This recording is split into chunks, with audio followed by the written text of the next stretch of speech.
नमो गजानन नमो सब्बसाय ईसु पंच नमस्कारो सब्बभावपणसनो मंगलानं च सप्रेमसि परमं हवै मंगलम् अरहन्तो भगवन्तरिन्द्रमहिता सिद्धास्त्र सिद्धिस्थिता आचार्यादि शासनो नतिकथा ज्ञानोपाध्यायिका श्री सिद्धांत सुपाठिका मुनिमता रत्नत्रयाराधिका पंचैते परमेष्ठिनः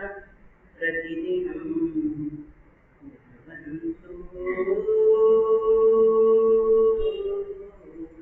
मंगलम्।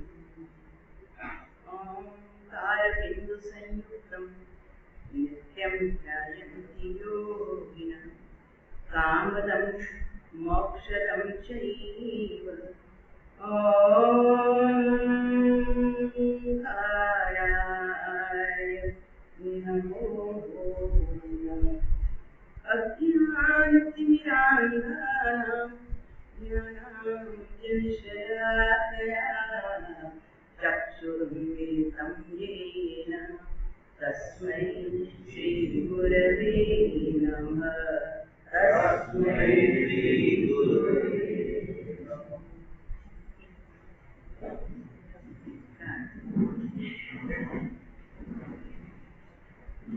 उठ रे मारा ज्ञानी रे जीवड़ा उठ उठ रे मारा ज्ञानी रे जीवड़ा दो घड़ी प्रभु रो भजन करो दो घड़ी प्रभु रो भजन करो दो घड़ी प्रभु रो भजन करो दो घड़ी प्रभु रो भजन करो।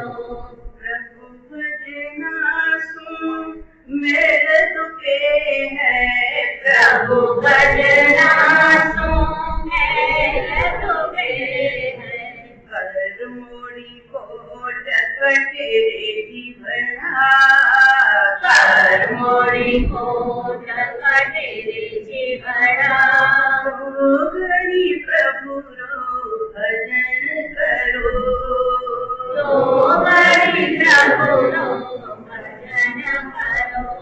प्रभु भजना सुन अनुभव होए प्रभु भजना सुन अनुभव होए ज्ञान रो दीवरो चले रे जीवना ज्ञान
प्रभु भजना सु ज्ञान खिले है, प्रभु भजना सु ज्ञान खिले है, पद हरि हंसरो मिले रे जीवड़ा, पद हरि हंसरो मिले रे जीवड़ा,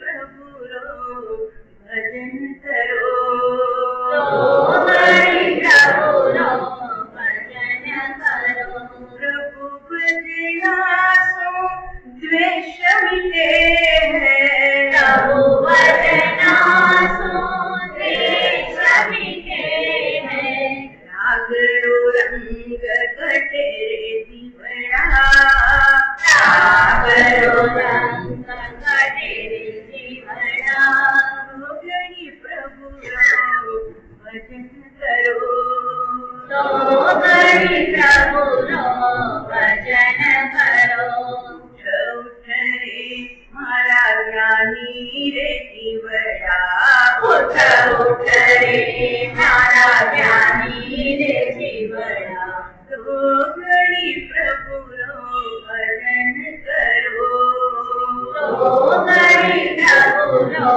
भजन करो।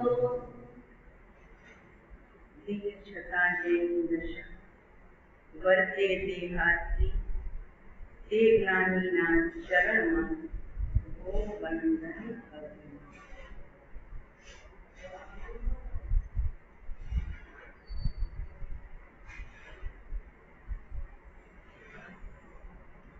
અપ્પા અપ્પઈ જો મળે જો પ્રભાવ થઈ, સો પાવઈ શિવપુરી ગમણું જીનવર કેવું મળે, આત્મ ભાવથી આત્મને જાણે તજી પરભાવ, જીનવર ભાગે જીવતે અવિચલ શિવપુર જાય, અવિચલ શિવપુર જાય। એક યહૂદી સંત રોજના નિત્ય સમયે સાંજના સમયે જંગલ તરફ જતા, નિયત સમયે જતા, નિયત સમય સુધી ત્યાં બેસતા અને અંધારા ગોળ થઈ જાય પછી નિયત સમયે પોતે પાછા ફરતા। હવે જે રસ્તેથી એ સંત જતા હતા એ રસ્તે વચમાં એક બંગલો પડતો હતો। એનો ચોકીદાર રોજ આ સંતને જતા જુએ, ઘણા બધા કલાકો પછી પાછા વળતા જુએ તો એને અંદરમાં એક જિજ્ઞાસા જાગતી કે આ માણસ ક્યાં જતો હશે, કોને મળતો હશે જંગલમાં અને ત્યાં શું કરતો હશે, શાના માટે જતો હશે। અંદરમાં કુતૂહલ વૃત્તિ જાગે પણ હિંમત ન ચાલે પૂછવાની કે તમે ક્યાં જાઓ છો। પણ એક દિવસ એણે હિંમત એકઠી કરી અને સંતને પૂછ્યું, આપ રોજ ક્યાં જાઓ છો, કોને મળો છો ત્યાં? સંતે કીધું, ભાઈ મને ખ્યાલ છે, તને કુતૂહલ છે, જિજ્ઞાસા છે કે હું ક્યાં જાઉં છું અને ઘણી વખત તું મારો પીછો કરીને થોડે સુધી પાછળ પણ આવે છે તો તારા પગનો જે ખડકાટ છે ને એ પણ મને કાનમાં સંભળાય છે, પણ પછી તું પાછો વળી જાય છે, બરોબર? તો કે હા, મને બહુ કુતૂહલ વૃત્તિ છે કે તમે રોજ ક્યાં જાઓ છો। ત્યારે સંતે કીધું, પહેલા હું તને પૂછું છું, તું કોણ છે, તારું કામ શું છે? ત્યારે ચોકીદારે કીધું, હું ચોકીદાર છું, આ સામે વચમાં બંગલો આવે છે ને રસ્તામાં, એની ચોકીદારી કરું છું, રખવાળી કરું છું, કોઈ ચોર ડાકુ લૂંટારા અંદર ઘૂસીને સામાન ન લઈ જાય મારા માલિકનું, એટલે હું ચોકીદારી કરું છું। એટલે સંતે હસીને જવાબ આપ્યો, હું પણ ચોકીદાર જ છું। ત્યાં ક્યાં બંગલા છે, તમે જ્યાં જાઓ છો ત્યાં તો અડાબી જંગલ છે, ત્યાં કોઈ મકાન થોડું છે, ગામ નથી, બંગલા નથી, શેની તમે ચોકીદારી કરો છો? અને તમને પગાર મળે છે? મને તો રોજ પગાર મળે છે, મહિને મહિને મારા બાલ બચ્ચા બીબીની હું પરવરિશ કરી શકું છું, તો મને માલિક પગાર આપે છે, તમને કોણ પગાર આપે છે? ત્યારે સંતે હસીને કીધું, ભાઈ તું પણ ચોકીદાર છો, હું પણ ચોકીદાર છું, પણ આપણી ચોકીદારીમાં વસ્તુ વસ્તુની ચોકીદારી કરે છે, રખવાલી કરે છે, ત્યારે હું મારા અંતરની રખવાલી કરું છું. હું એટલા માટે ચોકીદારી કરે છે કે કોઈ ચોર લૂંટારો આવીને બહાર સામાન્ય ઉઠાવી ન જાય. બસ તું પણ રખવાલી કરે છે અને તને શેઠ પગાર આપે છે. મને કોઈ બીજાનો પગાર નથી મળતો અને મને પગારની આવશ્યકતા નથી. કેમ? તો કે હું મારા અંતર આત્માની ચોકીદારી કરું છું. એની હું રખવાલી કરું છું કે મારા ભીતરમાં કોઈ નકામા વિચારો, નકામી કડાકૂટો, નકામી પર પંચાતો આ બધી મારા ભીતરમાં ઘૂસી ન જાય.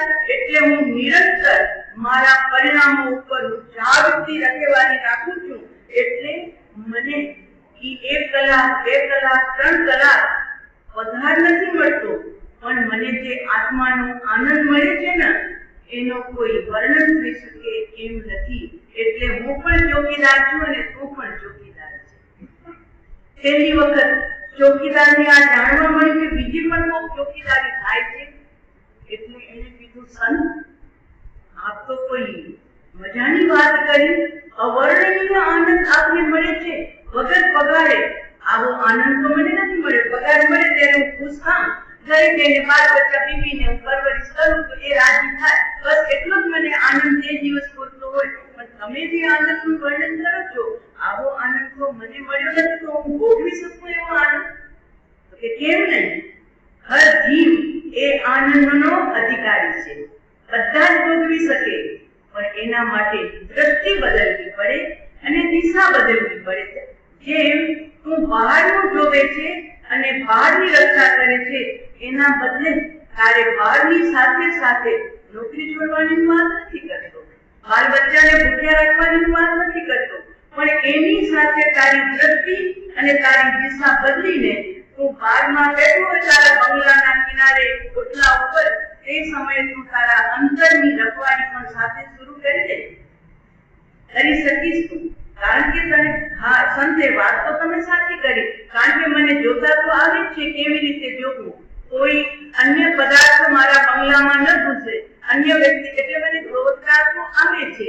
માત્ર શું જોવું એ જ દ્રષ્ટિ બદલવી છે ને? તો કે હા, બિલકુલ. અને એને સંતનું કયું માન્યું, દ્રષ્ટિ બદલી, જોવાની દિશા પણ બદલી.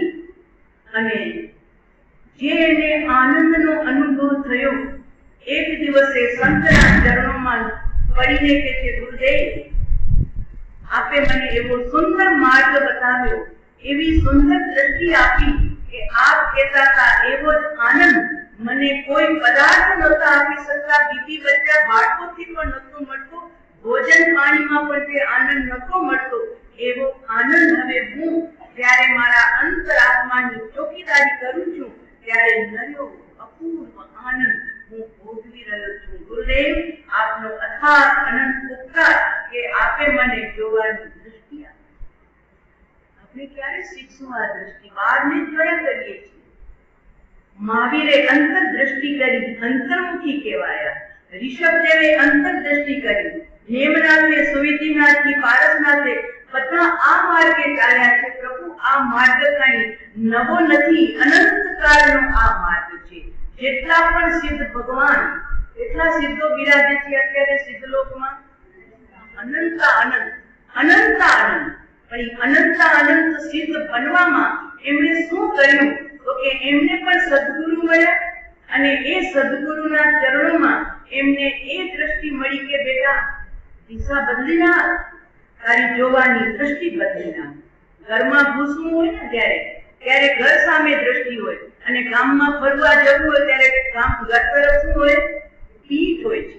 તમે તાળું મારો, સાંકળ લગાવો, તાળું મારો, અને અમે કોકના ઘરે જવું છે તો ઘરને કરી પીઠ અને ગામ તરફ કર્યું મોઢું. પછી જે ગલીમાં જાવ ત્યાં 6 ગલીઓ છે, એમાં જ્યાં જાવ ત્યાં પણ ઘરને પીઠ છે. પણ વાતો કરીને ત્યારે 11 વાગે, 12 વાગે કે બપોરના 2 વાગે પાછા આવો ત્યારે તમે ગલીઓને કરો છો પીઠ અને પોતાના ઘર તરફ મોઢું કરો છો ને. કેમ? હવે આરામ કરશું થોડી વાર મૌન રાખીને આરામ કરશું. બહુ વાતો કરી દીધી એટલે હવે મન પણ થાક્યું, વાણી પણ થાકી, શરીર પણ થાક્યું. એટલે હવે ઘરમાં જ જવું છે આરામ કરવા માટે. અને ત્યારે તમારી દ્રષ્ટિ બદલે છે, દિશા પણ બદલે છે.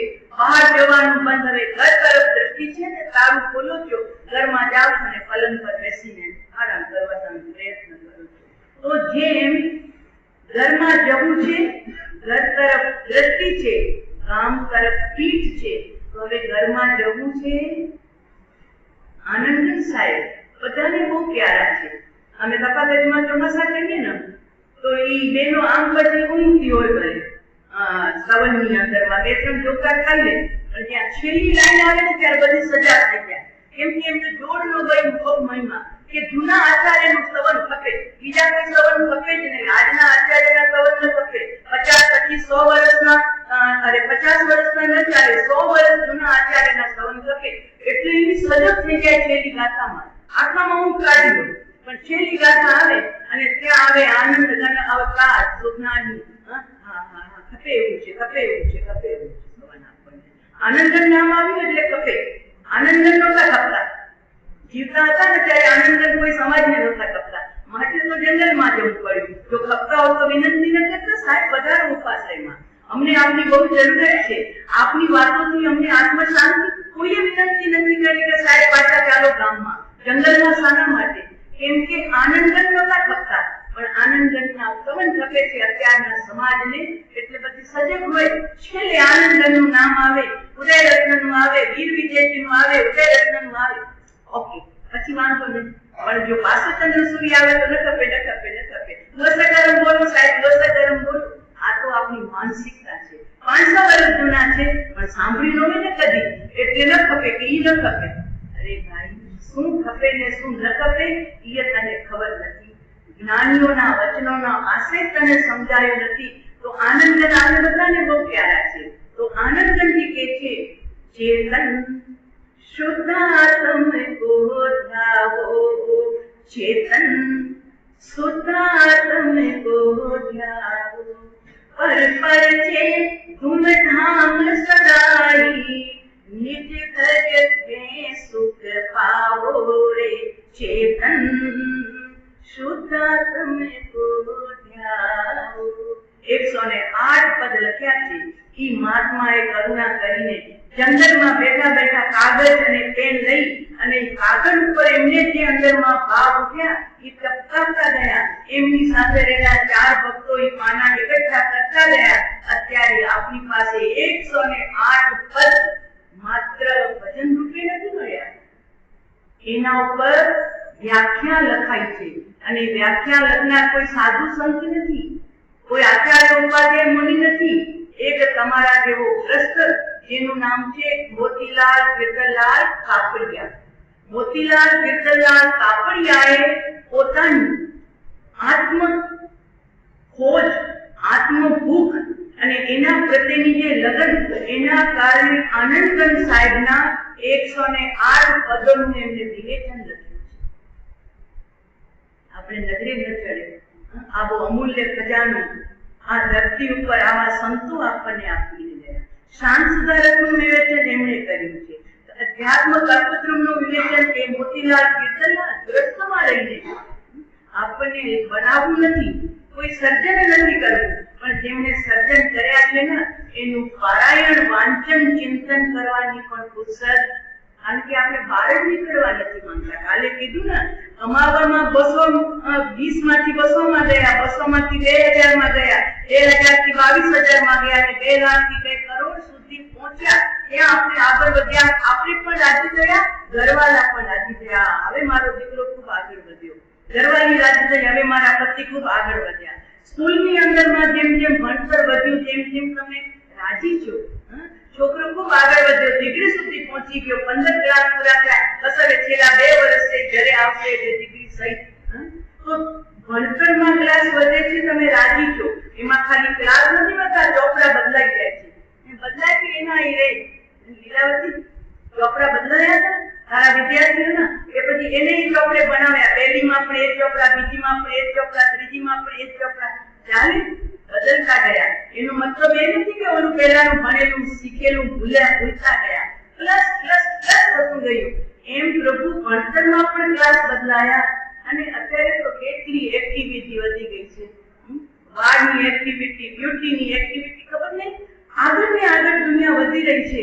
પણ એક જગ્યાએ તો જ્યાં છીએ ત્યાં ઠીક છીએ. આપણે આપણા બાપાનો ધર્મ મળ્યો એનાથી જરાય આગળ વધવાનું નથી. જ્યાં જન્મ્યા ઈ જ કરવાનું. પછી મુલાજી બાંગ પુગાડે તો ત્યાં જ આપણે પુગાડવાનું. હિન્દુ કે આપણે આપણા ધર્મમાં જવાનું, બીજાનું નહીં. અહીંયા તો સારી વાત છે, બધા સાંભળવા આવે છે. અને જૈન તો કે નહીં, આપણે આપણું જ કરવાનું, બીજાનું નહીં. ભાઈ ડેટકો નથા, કુવાનો ડેટકો નથા, સાગરનો ડેટકો. અને સુખ જોઈએ છે ને, સુખ જોઈએ છે તો તીર્થંકરની વિશાળતા. તીર્થંકર ખાબોચિયાના ડેટકા નહોતા, ખાબોચિયાના પ્રાણી નતા, કુવાના પ્રાણી હતા. કુવાના ખબર પડી, કુવાનો ડેટકો હોય ને એને એમ થાય કે આટલી જ દુનિયા છે, એટલા મને આગળ મારતો હોય, ભલે 5 ફૂટનો હોય કે 15 ફૂટનો. પણ એને હવે એમાં એક દૃષ્ટાંત આવે કે એક વખત ફરતો ફરતો સાગરનો ડેટકો કુવાના ડેટકા પાસે આવી ગયો. તો કે જોઈ મારી દુનિયા, કુવાવાળો કે છે, જો કેટલી વિશાળ છે મારી દુનિયા, આમ જંપ લગાવીને બતાવે છે, જોઈ મારી દુનિયા. તો સાગરવાળો કે છે હજુ આનાથી વિશાળ દુનિયા છે. તો હોય જ ન શકે, હું માનું જ નહીં ને, માનું જ નહીં કે આનાથી વિશાળ, આનાથી બીજી કઈ દુનિયા વિશાળ હોઈ શકે. તો કે તું ચાલ મારી સાથે, અને હું બતાવું કે દુનિયા મારી કેટલી વિશાળ છે. તો કે રેવા દે, ખોટતા તું એક નંબરનો જુઠ્ઠારો છે, જુઠ્ઠું બોલે છે. આ મારા કુવાથી કોઈ મોટી વિશાળ જગ્યા હોઈ જ ન શકે. તો કે તું બહાર નીકળ, છલાંગ માર, હું તને બતાવું મોટી દુનિયા. તો કે ના ના ના, આપણે જ્યાં છીએ ત્યાં છીએ. હવે એને ક્યાં ખબર પડે કે સાગર કેટલો વિશાળ છે. આ મહાવીરના શાસનનો વિસ્તાર, મહાવીરના આગમનો વિસ્તાર કેટલો વિશાળ છે એ આપણને ખબર જ નથી. અને આપણે એને પામવા પણ પ્રયત્ન કરતા નથી. છોકરો આગળ વધવાથી છીએ, છોકરો કમાયો વધારે, એને કીધું ને કે નહીં બેટા બસ 2000 બસ છે કે 2 લાખ બસ છે, કરોડમાં ન જોતું, ન જોતો તું, ન જોતો. રાગ વધી જશે, મોહ વધી જશે, તારો આત્મા દુર્ગતિનો. ત્યાં તો કોઈ અટકાવ્યા, ન પત્ની અટકાવ્યા, ન મહાઈ અટકાવ્યા, ન બાપા અટકાવ્યા. કુમારી ખુશ હતો, એ માતા પણ ને પિતા પણ ને પત્ની પણ ને બાળકો પણ. મોહના ઘરમાં જતા હતા બધા રાજી, પણ હવે સત્યના ઘરમાં જવા માટે તો કે ના, આપણે આટલું બસ છે. 2 ટાઈમ પ્રતિક્રમણ, 2 ટાઈમ પરિયન, 2 ટાઈમ સ્વાધ્યાય, 2 ટાઈમ પ્રભુ દર્શન, ગુરુ બંધન, થોડુંક તપસ્યા, થોડુંક પ્રતિક્રમણ, ઔષધ સામાય, બસ આટલો ધર્મ હોય. આનાથી બીજું કઈ હોઈ શકે? હોય કે નહીં થાય? આગળ વધવાનું છે ભાઈ. આ તો પ્રાથમિક ભૂમિકા છે. પ્રાથમિક ભૂમિકામાં શુભ ભાવ હોય. બચ્ચાને કઈ ખબર નથી હોતી, છતાં તમે દેરાસરે લઈ જાવ તો 40મા દિવસે એને ખબર નથી કે મારી આંગળી ક્યાં મમ્મી અડાડવા દે છે કે પપ્પા કે દાદા અડાડે છે. પણ છતાં તમે વિધિ કરાવો છો એની પાસે, એને કઈ ભાન નથી. છતાં તમે એની આંગળી પકડીને 40મા દિવસે તિલક કરાવ્યું પ્રભુના ચરણોમાં. એને જે કરાવ્યું મારા સાહેબ પાસે લઈ ગયા, વાસક્ષેપ નચાવ્યું, એને ખબર નથી કે મને કોના ચરણોમાં ડોક અપાવે છે. છતાં તમે એનું માથું ઝુકાવીને હાથ જોડાવ્યા. પણ ઈ સંસ્કાર આગળ વધતા વધતા ઈ 12 મહિના ને 1.5 ને 2 વર્ષનો થાય ને, તમને કે દાદા ચાલો પૂજા કરવા મારે જવું છે. અશુભથી બચવા તમે તમારા દીકરાને પણ પૂજા કરતો કરી દીધો, પૌત્રને પણ પૌત્રીને પણ પૂજા કરતા કરી દીધા. અને પછી એ પેલા કાયાથી જોડાયો હતો. હવે થોડી બુદ્ધિ વધી ત્યારે એ વાણીથી જોડાયો. સ્તુતિ બોલે છે, નમોત્તરમ બોલે છે, વિદ્યાવય બોલે છે, લોગસ બોલે છે, ઉવસકરમ બોલે છે. સારી વાત છે, આગળ વધ્યો ને, ખુશીની વાત છે.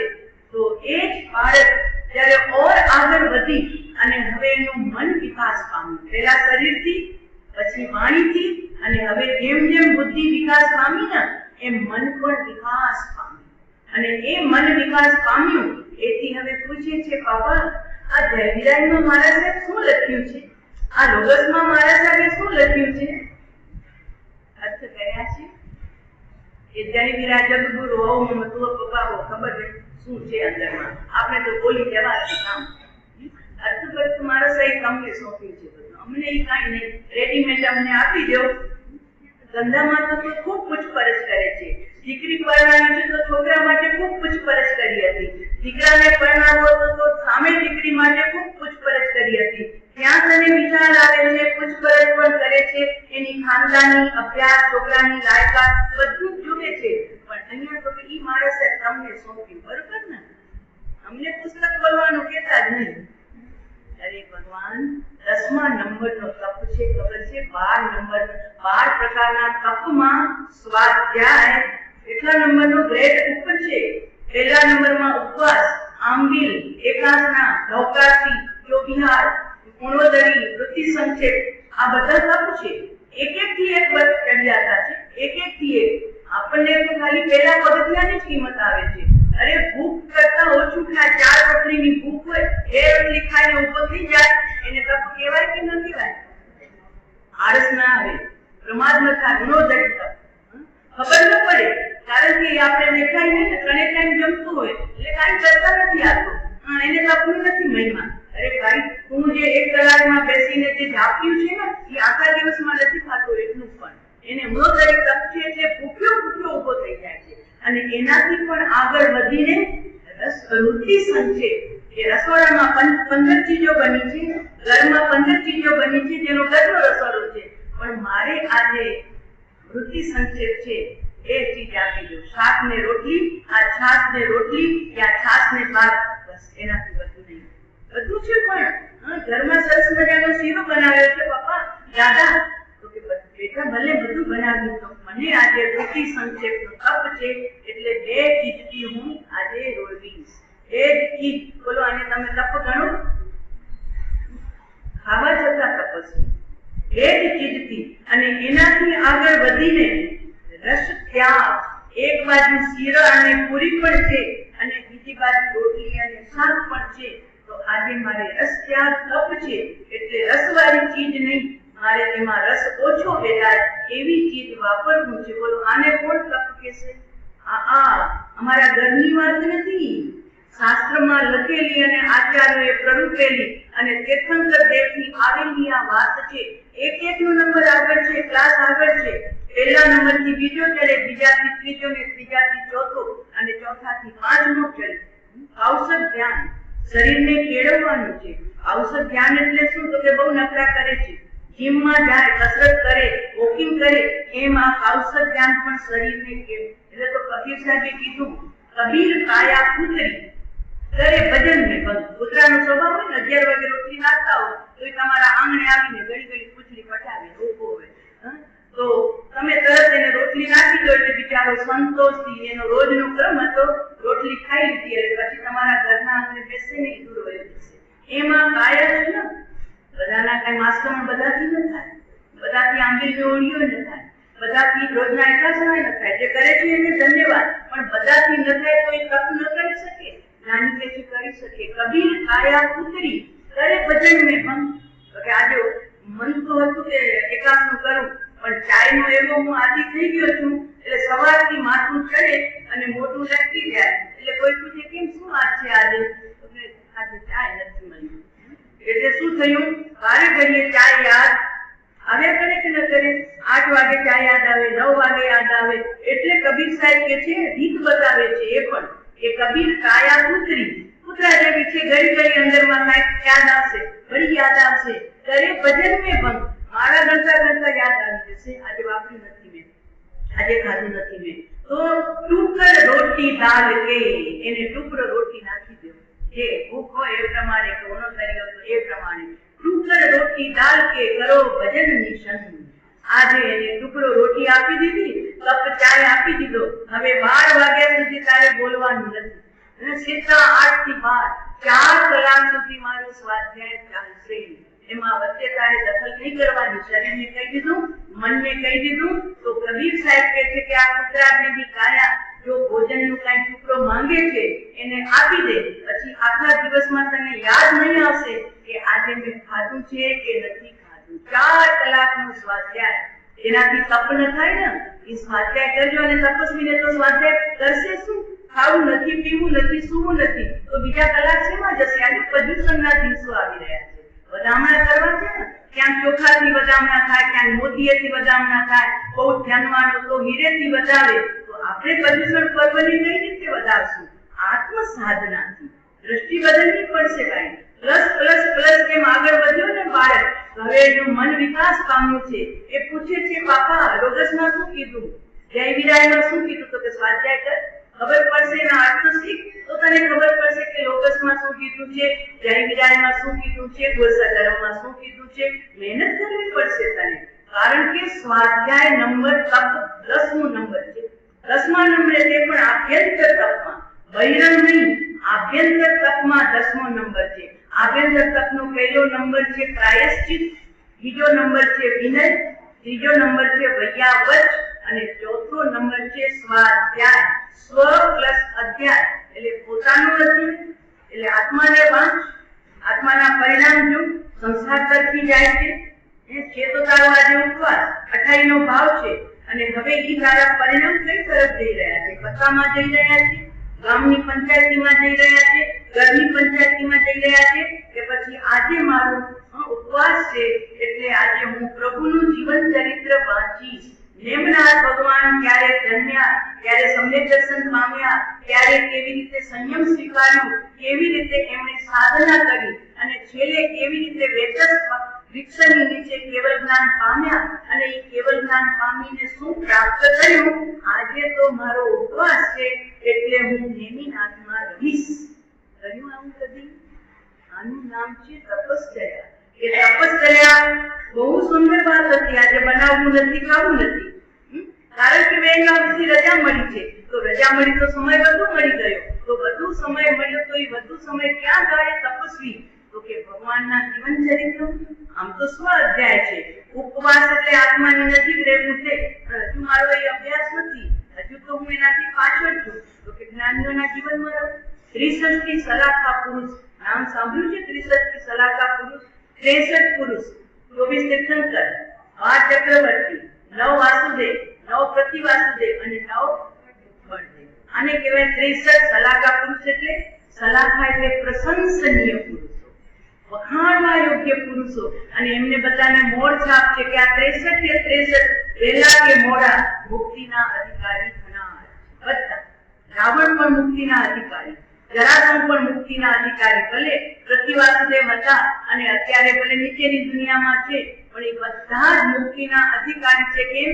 63 સલાહકા પુરુષ એટલે પ્રશંસનીય. અને એમનું જીવન ચરિત્ર લખ્યું છે આચાર્ય હેમચંદ્ર સુરી મહારાજ સાહેબે 1000 વર્ષ પહેલા.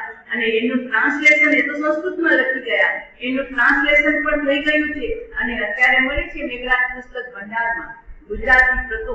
તો વાંચો, 24 જીવનનું જીવન ચરિત્ર વાંચો. આત્માને ન વાંચી શકો તો કઈ વાંધો નહીં, 24 જીવનનું જીવન ચરિત્ર વાંચો. એક એક ભગવાનને વૈરાગ્ય કેમ થયો? આટલી આપણે તો મગજમાં એમ છે કે દુઃખી હોય દિશા લે, સુખી તો દિશા લે નહીં ને, બિચારાને તકલીફ હતી. એટલે વાંચો તીર્થંકર દેવના જીવન ચરિત્રને, શું શું કર્યું એમણે કે જેથી એમને સંયમ વૈરાગ્ય વધી ગયો. જ્ઞાનીઓના જીવન ચરિત્ર વાંચતા. કથામાં રોજ બોલું છું ને, એમાં 9મો શ્લોક છે અને 9મા શ્લોકમાં લખ્યું આસ્તાં તવ સ્તવ નમસ્ત સમસ્ત દોષમ વત્સંખ્યથાપિ જગતાં દુરિતાનિ અંતિ દૂરે સહસ્ર કિરણ કુરુતે પ્રભૈવ પદ્માકરેષુ જલધાની વિકાશ ભાંજી. આચાર્ય માનસુરી મહારાજા ઋષભદેવ ભગવાનની સ્તુતિ કરતા લખ્યું આસ્તાં તવ સ્તવન મસ્ત સમસ્ત દોષમ. પ્રભુ આપની સ્તવના, આપનું સ્તોત્ર તો દૂર રહો, જે સમગ્ર અંધકારને દૂર કરે એવું સ્તોત્ર તો દૂર રહો, પણ સત્સંગથાપિ જગતાં દુરિતાનિ અંતિ. માત્ર આપના જીવનનું સત કથા, આપનું સત ચારિત્ર પણ જે જીવ વાંચશે અને એને અવગહન કરશે, એના ઉપર ચિંતન મનન નિધિધ્યાસન કરશે, સત્સંગતાપિ જગતાં એટલે જગતના જીવોનું દુરિતાનિ હંતિ. દુઃખો, દારિદ્ર બધા દૂર થઈ જશે, બધા દૂર થઈ જશે. કોની જેમ? દૃષ્ટાંત આપ્યું કે પદ્મા કરેષુ જલજાની વિકાસ બાંધી. કમળ છે ને તળાવમાં ઉગે છે, પણ ક્યારે ઉગે? તો કે જ્યારે સૂર્યના કિરણો બહાર આવે ત્યારે. તો કમળથી, સૂર્યના કિરણોથી કમળ ખીલે છે એની કળીઓ, પણ સૂર્યને સ્વયંને આવવું પડતું નથી. સૂર્ય નીચે નથી ઉતરતો કમળને ખીલવ. એક કિરણ જ્યાં પડ્યું ત્યાં કમળની કળીઓ ખીલવા માંડે છે. તો જેમ દૂર છે સૂર્ય છતાં પદ્મા કરે સુજલ જાનની, પદ્મા કરે એટલે સાગર, સરોવરમાં રહેલા કમળો જેમ ખીલી ઉઠે છે જલજાની વિકાસ બાંધી, એમ પ્રભુ સૂર્યને નીચે આવવું નથી પડતું, માત્ર એના કિરણથી સરોવરમાં રહેલા કમળો ખીલી જાય છે. એમ આપનું જીવન ચરિત્ર. સ્તોત્ર દૂર રહો કે પત્તામાં ભાણીએ અને પછી કષ્ટ દૂર થાય. આપની સવના કરીએ પછી તો કે ઈ દૂર રહો, એ તો પછી નંબર 2. અહીંયા તો માત્ર આપના જીવનને યાદ કરીએ ને ત્યાં અમારા દુઃખો દૂર થઈ જાય, દારિદ્ર્ય દૂર થઈ જાય, કર્મો પણ ઢીલા પડી જાય. આવી તાકાત તો તીર્થંકર દેવના જીવન ચરિત્રમાં છે. આપણે કેટલા જીવન ચરિત્ર વાંચ્યા 24 માંથી? એક પણ નહીં. પ્રભુ વાંચજો, અમે તમને મીઠી શિખામણ દઈએ છીએ. ઘણાના જીવન વાંચીએ છીએ, કોની દીકરી કોની સાથે પરણીને પછી દાયજામાં શું લાવી ને પછી પાછી આવી ગઈ, તો કે જતી કેમ નથી સાસરે? હમણાં 2 મહિના થઈ જ છે. તો પૂછ્યા કરે કેમ કે સાસરે જતી નથી, શું પાછી આવી ગઈ છે? કરો છો કે નહીં ચિંતા? પડોશીની ચિંતા, અડોશીની ચિંતા, ગલીની ચિંતા, ગામની. એ બીજાના જીવન વાંચવાને એમાં દ્રષ્ટિ કરવી પાપનું બંધ છે, દોષનું કારણ છે. તમારો આત્મા હળવો થયો છે ને માટે તો આ ગતિ મળી છે. પ્રભુ આપણા આ પુણ્યની સરાહના તીર્થંકર દેવ કરી રહ્યા છે, જ્ઞાનીઓ કરી રહ્યા છે. તો રત્ન ચિંતામણીથી પણ અમૂલ્ય એવો માનવ ભક્તને પ્રાપ્ત થયો છે. ઈર્ષા ઇન્દ્રો કરે છે, દેવતાઓ કરે છે કે અમે ક્યારે મનુષ્ય બનીએ અને આત્મ સાધના કરીએ અને સિદ્ધિ ગતિ તરફ જઈએ.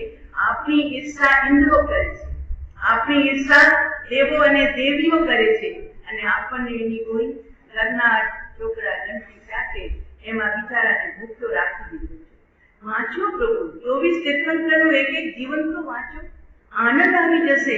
એમાં તમારા કેટલા કર્મ કપશે, નવા કર્મ બંધાશે નહીં, અને બંધાશે તો શુભ પુણ્ય બંધાશે કે જેથી ફરીને તમને એવા તીર્થંકરના શાસનમાં જન્મ મળશે. પર પંચાયતની કરતા ફરી મનુષ્ય અવતાર મળે એ માનતા જ નહીં. તમે મનુષ્ય અવતાર મેળવવા માટે ખૂબ ચૂકવવું પડે છે. આ જાનવર જોયા બિચારા? જો આપણે બધા સીધા ચાલીએ છીએ, મસ્તક આપણું ઊંચું છે, બધાનું સીધા ચાલ્યા હતા ને બીજા ભાવમાં, એટલે અત્યારે સીધો જન્મ મળ્યો છે ને માથું ઊંચું રાખી શકીએ. આ જાનવર જુઓ, ઘોડા જુઓ, ભેંસ જુઓ, બકરા જુઓ, ગાય જુઓ, બધાના માથા કેમ છે અને શરીર કેવા છે? આડા છે ને શરીર. કેમ એમને આડા શરીર મળ્યા અને માથું નીચું કેમ મળ્યું? તો કે પૂર્વ જન્મમાં એ મનુષ્ય હતા પણ એમને આડોળાઈ કરી છે, ટેડાઈ કરી. તો કર્મ રાજાએ કીધું હવે તને સીધો જન્મ નહીં, જા ટેડી દુનિયામાં. તારું શરીર પણ ટેડું, કેમ કે તારા પરિણામ ટેડા કર્યા, એ આડા પરિણામ રાખ્યા. એને મોટું બહુ ઊંચું રાખતો હતો ને, હવે રાખ નીચું મોટું. આખી જિંદગી એમનું માથું બિચારાનું નીચું છે અને ઘાસ શોધતા હોય, ભોજન શોધતા હોય. આવી દુનિયા કેમ બની? કોઈએ મોકલાવ્યા નથી એમને પોતાના કરતૂતના કારણે જેવા કર્મ કર્યા, જેવી ભાવના રાખી, જેવા પરિણામ કર્યા એવું એમને પેટ મળ્યું. અને આપણે કેમ સીધા માથાવાળા છીએ? અત્યારે માથું સીધું છે, શરીર પણ સીધું છે. એનું કારણ આપણે સરળાઈ રાખી, પ્રભુના વચનોમાં આપણે શ્રદ્ધા રાખી, પ્રભુ ગુરુના કહેલા વચનોમાં આપણે શ્રદ્ધા રાખી, અને એના કારણે આપણે જગતના જીવો સાથે ખૂબ સરળ વ્યવહાર કર્યો. એના કારણે આવું આપણને માનવનો અવતાર મળ્યો. પ્રભુ જેના ઉપદેશથી, જેમના સંદેશથી આપણે અહીં સુધી આવ્યા છીએ. હવે ક્યાં જવું છે, ઉપર કે નીચે? દીકરો 20 માંથી 200 ને 2000 ને 2 લાખ સુધી પહોંચ્યો, તમે રાજી છો? દીકરો 1 ધોરણથી 10 ધોરણ ને 15 સુધી પહોંચ્યો, તમે રાજી છો? હવે આમાં રાજી છો કે નારાજ છો? તો કે બસ નહીં, હવે આપણે આટલું બસ માળા ગણીએ, જાપ જપીએ. એ તીર્થંકરના જીવન ચરિત્રની અમને ફુરસત નથી, અમને એમાં રસ જ નથી. સારી વાત છે, સારી વાત છે. રેડકોરે કુવાનું હતું, જ્ઞાનીઓને કાંઈ ફરક નથી પડતો. જ્ઞાનીઓ તો એક જ વાત કરે છે, નિજ પરચે ધૂમધામ સદાઈ, પર પરચે ધૂમધામ સદાઈ, નિજ પરચે સુખ પાવો. પરના પરિચયમાં ધૂમધામ છે, ખૂબ ધૂમધામ છે. પણ પર્યુષણ પર્વ તો એમ કે છે પરિવતા ઉસ. પરી એટલે ચારે બાજુ હટીને, ઉસ એટલે વસવું. તો ક્યાં વસવું? તો કે પોતા ઉપર દ્રષ્ટિ કરવાની છે કે 12 મહિનાના લેખા જોખા દિવાળીએ જેમ તમે હિસાબ કિતાબ કરો છો, હવે કયું માર્ચ એન્ડિંગમાં ત્યાં તમે લેખાજોખા ધંધા કરો છો, કેટલા જમા છે, કેટલા નફામાં છે, કેટલા મારા બહાર ગયેલા છે, તો ત્યાં જેમ નફા ખોટાના હિસાબ છે એમ આ આત્માની દિવાળી છે.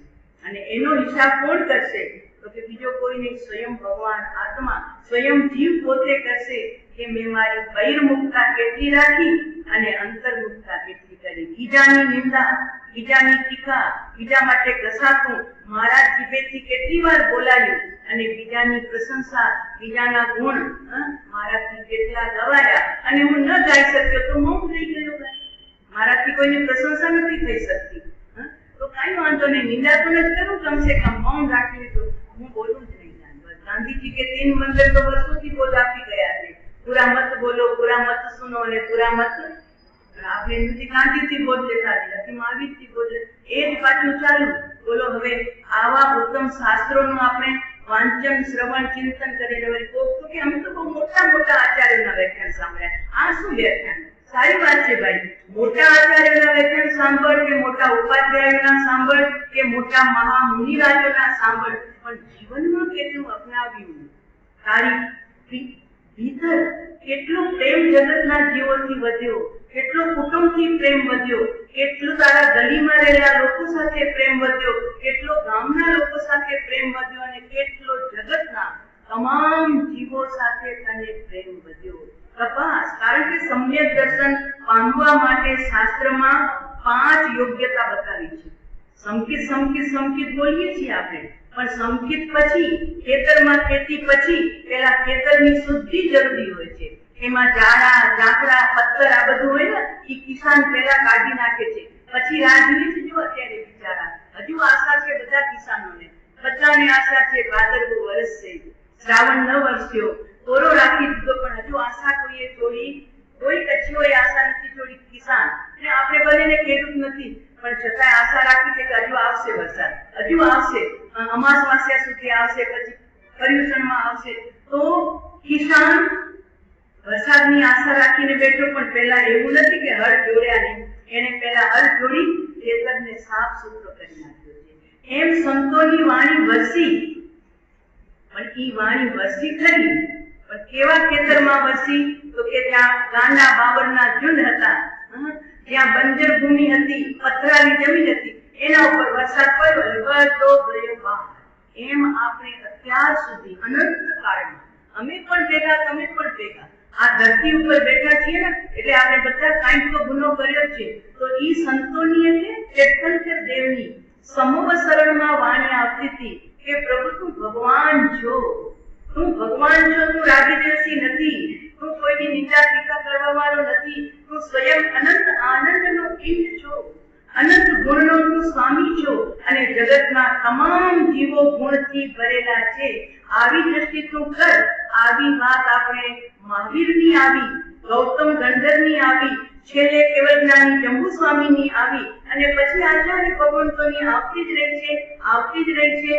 પણ છતાં આપણી અંદરની જે કઠોર ધરતી, બંજર ધરતી, એના ઉપર વાણી ગઈ, પણ એ વાણી બધી બહાર નીકળી ગઈ, અંદરમાં શોષાણી ગઈ. જે ખેતરમાં પાણી શોષાય ને ઈ ખેતરમાં વાવણી થાય. પથ્થર ન હોય અને પાણી બધું વયું જાય, એ ડુંગરા ઉપર કોઈ ખેતી નથી કરતું. પ્રભુ આ અનંત કાળની ભૂલ આપણી શું કરવું છે? પર્યુષણના 8 દિવસ એટલે માત્ર અને માત્ર બહિર્મુખતા માટે નથી. જો આનંદન સાહેબ કે છે પર છે ધૂમધામ સદાય, ધૂમધામ મળશે તને, પણ નિજ પરિચય સુખ પાવો, નિજ ઘર में સુખ પાવો, ચેતન શુદ્ધાત્મ કો ધ્યાવો. તારા ભીતરમાં રહેલા શુદ્ધાત્માનું તું ધ્યાન કરીશ ને. ઓલા યહૂદી સંતે ઓલા ચોકીદારને વાત કરી કે હું મારા આત્માની ચોકી કરવા જાઉં છું, મારા પરિણામોની ચોકી કરું છું, મારામાં કોઈ ખોટા વિચારો, કોઈ બીજા પિશાચી વિચારો મારામાં ઘૂસતા નથી ને, એટલે હું અડગ જાગ્રત રહીને બેઠો છું અને એનાથી મને અવર્ણનીય આનંદ મળે છે. તમે સાતા પૂછો અને સંત साता હોય એ તો ઉપર ચલી साता છે. सूर्यमुखी दिन में खिलता है, रात को नहीं. सूर्यના ફૂલ, અરે કમળ ફૂલ છે ને સૂર્યમુખી, એ દિવસના જ ખીલે, ત્યાં સૂર્ય આવે એટલે ખીલે ને રાત પડતી જાય એટલે મુરझाता જાય એટલે ગરમાता જાય, कड़ी बिड़ाई जाए। सूर्यमुखी दिन में खिलता है, रात को नहीं, और चंद्रमुखी रात में खिलता है, दिन में नहीं। पर अंतर्मुखी हर पल खिलता ही रहता है, हर पल 24 घंटों हर पल खिलता ही रहता है, क्योंकि उसकी मुस्कान किसी के मुताबिक नहीं है। कोई ना ऊपर मुस्कान बंधाएगी नहीं, પોતાની મુસ્કાન। सूर्य ने चंद्र ની જરૂર, અરે કમલ ને ચંદ્રમુખી ને સૂર્ય ની જરૂર, ઓલા ને ચંદ્ર ની જરૂર, પણ અંતર્મુખી સાધક એને કોઈની આવશ્યકતા નથી। એ હર પલ મુસ્કરાતો જ રહે છે, બહારમાં પણ અને અંતરમાં પણ। એનો ચહેરો છે ને સદા પ્રસન્ન છે। પ્રભુ કેવા આપણા બેઠા છે। પ્રસમ રસ નિમગ્નમ દ્રષ્ટિ યુગ્મમ પ્રસન્નમ વદન કમલ મંક કામિની સંગ સુધ્ય कर्मुख गुह्यते शस्त्र संबंध बंध्यम तदसि जगति देवो वीतरागस्त्वमेव। आ स्तुति रचना छे धनपाल कवि, गोपण मुनिना भाई धनपाल कवि। कथा बहु लांबी છે, નથી કેવી અત્યારે। આ ધનપાલ કવિના ઉદ્ગાર પ્રભુના જ્યારે દર્શન કર્યા ત્યારે પ્રસમ રસ નિમગ્નમ દ્રષ્ટિ યુગમમ। પ્રભુ આપની દ્રષ્ટિ કેવી છે? બે નેત્ર, તો કે જ્યારે જોઈએ ત્યારે, સવારે જોઈએ, બપોરે જોઈએ, સાંજે જોઈએ, અંધારામાં જોઈએ, અજવાળામાં જોઈએ, પ્રસમ રસ નિમગ્નમ। આંખોમાંથી પ્રસમ રસ ઝરે છે, શાંત ભાવ ઝરી રહ્યું છે। પ્રસમ રસ નિમગ્નમ દ્રષ્ટિ યુગ્મમ અને વદન કમલમ મંક। આપનું પ્રસન્ન વદન કમલ જ્યારે જોઈએ ત્યારે। ભગવાન હસતા ન હોય, હાસ્ય તો મોહનીય છે, હાસ્ય મોહનીય છે, તો ભગવાનની હસ્તી પ્રતિમા ન હોય, એમ લોકલ પણ ન હોય। કેમ કે ભગવાન હાસ્ય મોહનીયને છોડીને શોક મોહનીયને કાપીને ગયા છે, તો પ્રભુની વદન મુદ્રા કેવી હોય? તો કે પ્રસન્નમ, પ્રસન્નતાથી ભરપૂર। પ્રસમ રસ નિમગ્નમ ચક્ષુતે અને વદન કમલમ પ્રસન્નમ, શાંત શાંત પ્રસન્નતા। ગમે ત્યારે જુઓ પ્રભુની મુખ મુદ્રા વિતરાગતાથી ભરેલી છે। અને કામિની સંગ શૂન્ય, ભગવાનનો ખોળો કેવો છે?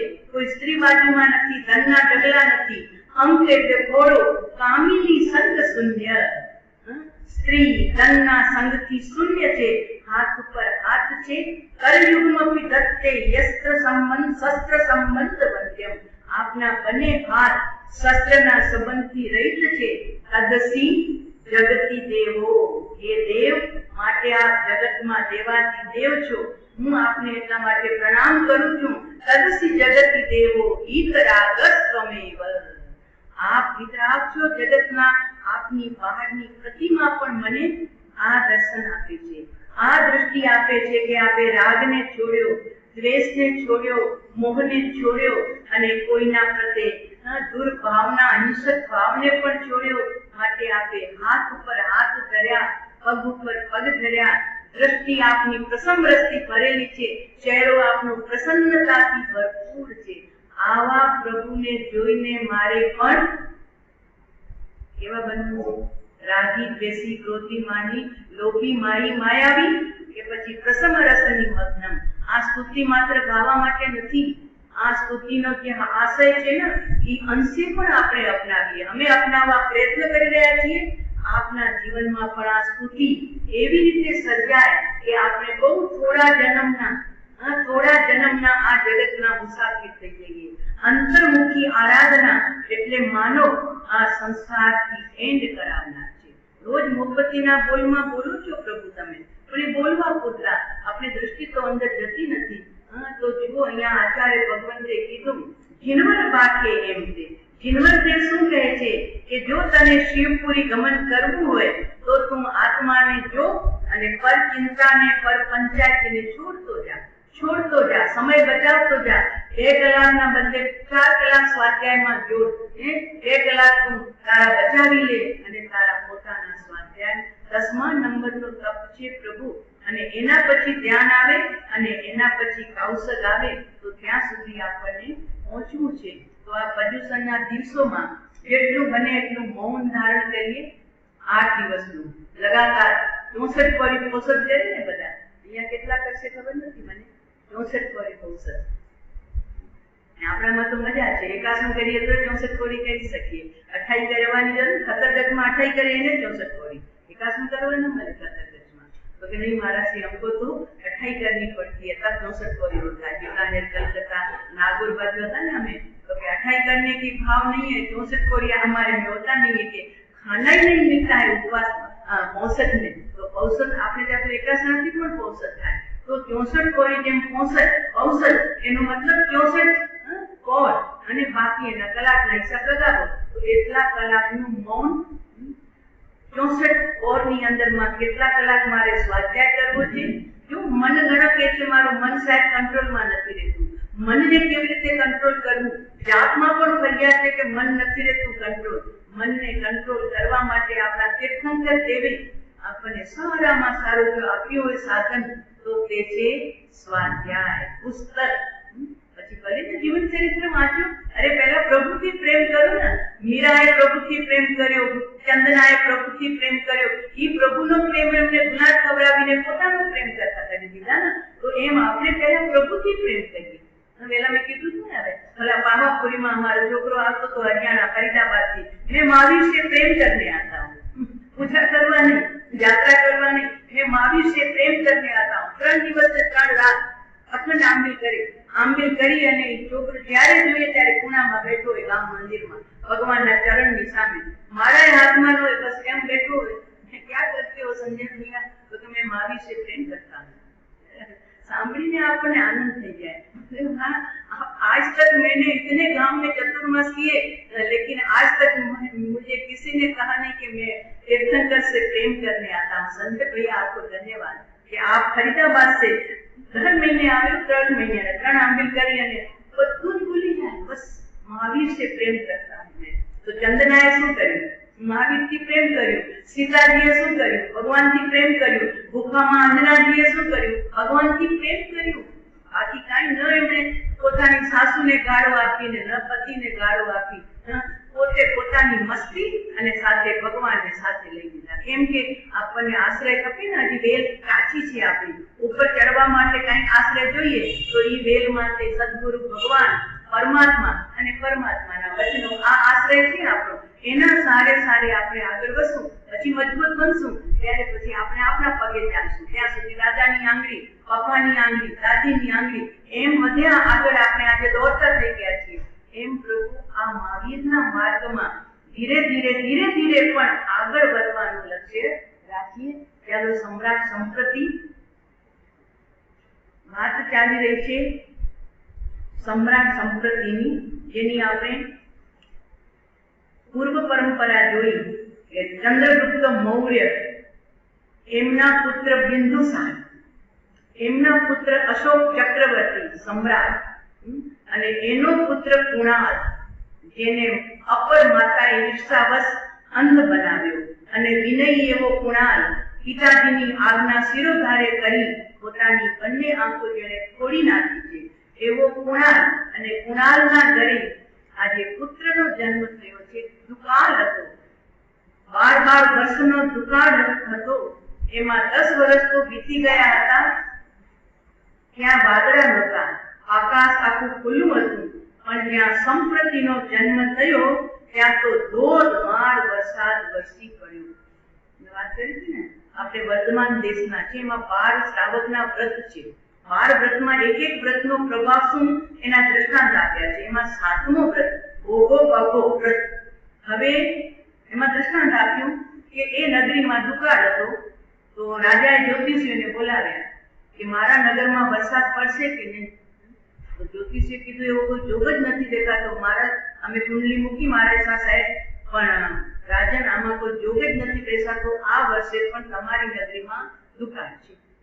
હવે બન્યું એવું કે જેણે પૂર્વ જન્મમાં 7મા વ્રતની તહે દિલથી અનિશુદ્ધ આરાધના કરી હતી, ભોગો પભોગ નિર્મળ વ્રતની, અને એ જીવ નગર શેઠને ત્યાં શેઠાણીની કુક્ષીમાં આવ્યો.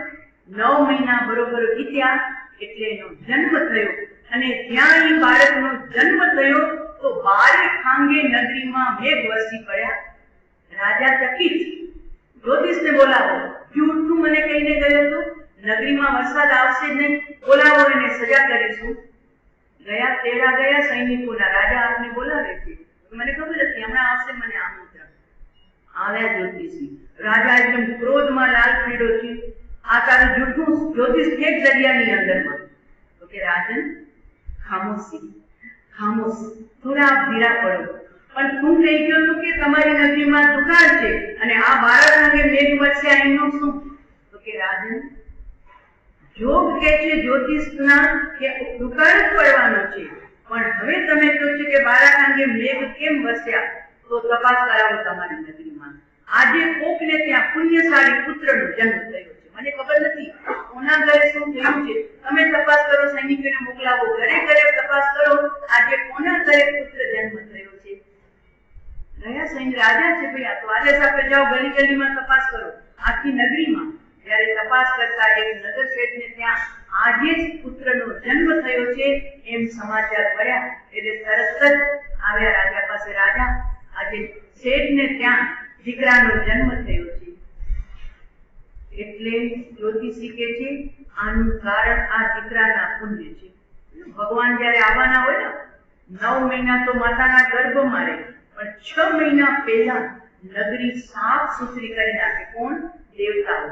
ઇન્દ્ર મહારાજાના આદેશથી જે નગરીમાં પ્રભુ પધારવાના હોય 6 મહિના પહેલા નગરી સુંદર વ્યવસ્થિત, કચરા રહી, પાણીનો છંટકાવ, સુગંધી જળનો છંટકાવ, એટલું નહીં હીરા મોતી માણેકનો વરસાદ થયા કરે. એટલે નગરજનો એકબીજાને પૂછે શું વાત છે, આપણી નગરીમાં હીરા મોતી માણેક કેમ વરસે છે? તો કે કોક આપણા ત્યાં અતિથિ આવનાર છે. કોણ આવનાર છે ખબર નથી, પણ કોક મોટા અતિથિ આવનાર છે. એનો આ પ્રભાવ લાગે છે કે આખી નગરી શાંત શુદ્ધ. રંગજગતનો નાથ આવી છે ને, એટલે જગતના નાથની પેલા અગવાની વધામણા કરવા માટે દેવતાઓ એ નગરીમાં. અત્યારે નરેન્દ્ર મોદી કચ્છ આવવાના હોય તો શું થાય? ખાલી ભારતના રાજા છે, આખા વિશ્વના રાજા નથી. માત્ર ભારતના મુખ્યમંત્રી હતા ગુજરાતના, ત્યારે અમે નવાવાસ ચોમાસું હતા તો એ નવાવાસના રોડ ઉપરથી માંડવી બાજુમાં છે તે રોડથી નીકળવાના હતા તો એક રોડ બધા ઝગમગાટ, ચારે બાજુ કલર લાગી ગયા, ખાડા પુરાઈ ગયા, તોરણ બંધાઈ ગયા. કે કેમ? તો કે ગુજરાતનો નાથ આવે છે. તો એક ગુજરાતનો નાથ આવે એમાંય આટલી અગવાની, ભારતનો રાજા આવે તો અગવાની, તો આ તો 3 જગતનો નાથ આવે એની કેટલી. કાલે જન્મ્યા ને પરમ દિવસે શ્રી કૃષ્ણ, એની અગવાની કરવા દેવતાઓ તો આવી ગયા હતા ને કે બધાને ઊંઘાડી દીધા. જેલની પેઢીઓ તૂટી ગઈ, પિતાજીના હાથની બંધ કરીઓ તૂટી ગઈ, અને મા દેવકીજીએ જન્મ આપેલા કૃષ્ણને ટોપલામાં લઈને પાર કરી ગયા નદી. આવી વહેતી નદી પાર કરી અને ગોકુળમાં પહોંચ્યા. કારણ શું? તો કે જેની તૈનાતમાં દેવતાઓ હાજર થઈ જાય. પુણ્યશાળી પધારે ને જીવ, એને બતાવવા માટે દેવતાઓ પણ હાજર થાય. તો જ્યોતિષી કે છે રાજન પૂછજો કોઈ જ્ઞાની ગુરુ આવે તો આ દીકરાના કારણે વરસાદ કેમ વરસ્યો. એટલે થયું એવું યોગ. એટલે આ જ્ઞાની ગુરુ આવ્યા. રાજાએ પૂછ્યું ગુરુદેવ એક મારી શંકા છે કે અમારે નગરીમાં દુકાળ હતો, જ્યોતિષના યોગ કહેતા હતા દુકાળ, એમાં વરસાદ પડ્યો તો કારણ શું? ત્યારે આચાર્ય ભગવંતે કીધું કે આ જે છોકરો આવ્યો છે એનું પુણ્ય એટલું તેજ હતું જેના કારણે વરસાદને વરસવું પડ્યું. તો એને પૂર્વમાં શું કર્યું હતું? તો કે પૂર્વમાં એને ભોગ વ્રતની અખંડ એને સાધના કરી હતી અને એનાથી જે ઉત્કૃષ્ટ પુણ્ય બંધાયું હતું એના કારણે કુદરતને પણ વરસવું પડ્યું કે હવે આ છોકરો તરસી ધરતી ઉપર નહીં પણ હરિયાળી ધરતી ઉપર મોટો થાય. જો આ દૃષ્ટાંત છે વર્તમાન દેશના, આપણો ગ્રંથ છે વર્તમાન દેશનામાં 12 કથાઓ છે 12 વ્રતની, એમાં 7મા વ્રતની કથા છે. તો આજે અહીંયા વાત ઈ કરવી છે કે સંપ્રતિ જન્મતા 4 વર્ષનો 2 વર્ષનો દુકાળ એટલું બાકી હતો, 10 વર્ષ થયા હતા અને આગળ હતી 12 વર્ષ દુકાળ. પણ જ્યાં સંપ્રતિનો જન્મ થયો ત્યાં તો આખી ધરતી ખુશાલ, આખી ધરતી લીલીછમ બની ગઈ. લોકોમાં બહુ આનંદ વ્યાપી ગયો અને ચારે તરફ ઘાસચારો અને ધાન્યની વૃદ્ધિ થઈ. આ રીતે સંપ્રતિ કુમાર 6 મહિનાના થયા. એક દિવસ માતા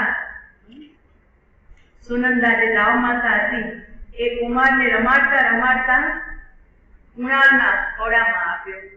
કુણાલને કીધું લો તમારા પુત્રને રમાડો. જોવાનું તો હતું નહીં, આંખો શુદ્ધ ઉદાસ હતા આંખેથી, પણ છતાં પોતાનો પુત્ર હાથમાં લીધો, એને રમાડવા લાગ્યા. ત્યારે દાવ માતાની આંખો ભીની થઈ ગઈ અને દાવ માતા કહે છે, હે યુવરાજ, આ મહાન ભાગ્ય વિધાતાનું સુંદર મુખ જોવાને આજે તારી પાસે નેત્રો નથી. અગર તારી પાસે નેત્રો હોત ને તો તું એક ક્ષણ માટે પણ તારા આ લાડીલાને તું જમીન ઉપર ન રાખતે ને હેઠો ન રાખતે, તારી ગોદમાં તું બેસાડી રાખતે. આવું સુંદર મજાનું રૂપ જેને મળ્યું છે. અને બસ આજે જો તું ઉજ્જૈનના સિંહાસન ઉપર હોત તો આ બાળ ઉંમર એટલા ઉત્સાહ અને આનંદમાં એ ઉછળતો હોત. આજે તો નાનકડી ઝૂંપડીમાં એનો અત્યારે આ લાડકો થઈ રહ્યું છે. એમ કરી અને આંખમાં શરદબાલાને પણ આંસુ હતા. કુણાલ પણ જરા ભીનો થઈ ગયો અને બાજુમાં રહેલી દાસી એ પણ જરા ભીની થઈ ગઈ. દાવ માતાના નેત્રો પણ ભીના થયા. આ ગંભીર વાતાવરણ વચ્ચે ચંદા નામની દાસીએ કીધું, એક એવો મુદ્દો ઉભો કર્યો એને કે હે સુનંદાબા, આવા રાજપુત્રનું નસીબ એની દિવ્ય કાંતિ પરથી મહાન લાગે છે. એ એમને અહીંયા નથી જન્મ્યા. 32 લક્ષણથી યુક્ત આ રાજપુત્ર છે. ભલે સામ્રાજ્યનો માલિક અત્યારે નથી, પણ શું ભાવિમાં માલિક ન બની શકે? એના લક્ષણ એવા છે, એનો ચહેરો એવો છે, એનું રૂપ એવું છે, તો એને આપણે સફળતા ન મળે. રાજપુત્રને રાજા બનાવવા માટેની જો મહેનત કરવામાં આવે. ત્યારે ગાવ માતા સુનંદા કે છે, ચંદા, જો પ્રભુ ઈચ્છા હશે તો મારી અને રાજકુટુંબની ઈચ્છા જરૂર પૂર્ણ કરશે. આટલું કહી અને ગાવ માતા સુનંદાએ કુણાલ તરફ જોઈને નિસાસો નાખ્યો. એ જ સમય સંપ્રતિને ઉપરા ઉપરી 4 છીપો આવી. આ 4 છીપો જ્યાં ખાધી બાળકે, ત્યાં સુનંદા બહુ વૃદ્ધ હતી, અનુભવી હતી. એને કીધું, આ જે છીપો અત્યારે આવી છે એ મને શુભ સૂચન કરનારી ગણાઈ રહી છે. 4 છીપો અવશ્ય આપની ધારણા ફરીભૂત કરશે. રાજપુત્ર સંપ્રતિને હું મારી સગી આંખે સિંહાસન ઉપર બેઠેલો ભાગ્યશાળી બનીશું. એને રાજ સિંહાસનને ભોગવતો જોઈશું. તો બેટા કુણાલ, હું કહીશ એ પ્રમાણે કરીશ. ગાવ માતા કહે છે, હું કહું એમ કરીશ? તો કે માં, જન્મથી તારા ખોળામાં હું મોટો થયો છું. મારી માતા તો મૂકીને વહી ગઈ હતી ભગવાનના ઘરે. આપની કઈ વાત મેં ઉઠાવી છે બોલો? બધી વાત મેં આપની માની છે અને અત્યારે પણ તમે મારું ખૂબ ધ્યાન રાખો છો. તો માતા, તમે જે કહેશો એ હું કરવા તૈયાર છું. હવે જુઓ સુનંદા શું આદેશ આપે છે કુણાલને અને આગળ શું થાય છે એનું